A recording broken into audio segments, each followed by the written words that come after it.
In today's video, I'm going to teach you how to repeat the same number multiple times in Excel. If you've ever needed the same number to appear in more than one place on your worksheet and stay perfectly in sync, this quick method is the most reliable way to do it. We'll keep it simple and clear so you can follow along immediately. Start by clicking any cell where you want the repeated number to show up. This can be anywhere on your sheet. Just make sure it's the destination where you want the duplicate value to appear. Having a clear target cell helps you avoid overwriting anything important. Now type an equals sign, then reference the cell that already contains the number you want to repeat.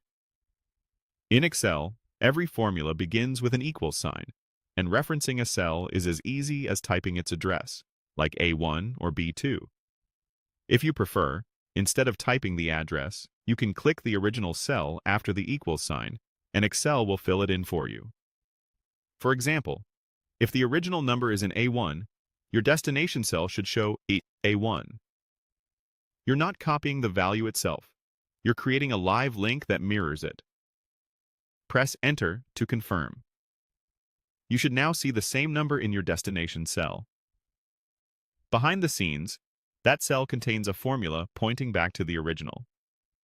The biggest benefit of doing it this way is that it stays up to date automatically. If the original number changes, every cell that references it will change instantly to match, which saves you from manual edits and mistakes. A couple of quick tips to keep you on track. If you see a 0, check whether the original cell is empty, because Excel will return 0 from an empty referenced cell. If you see an error like #ref, the reference might be pointing to a cell that was deleted or moved. Simply re-enter the reference to fix it. If the number doesn't look the way you expect, maybe too many decimals or a currency symbol you don't want, adjust the formatting of the destination cell without changing the formula itself. You can repeat this approach in as many places as you need by doing the same action in each location. Click the destination cell, type the equals sign, point to the original, and press Enter. It's a clean, dependable way to keep identical numbers consistent across your workbook without retyping.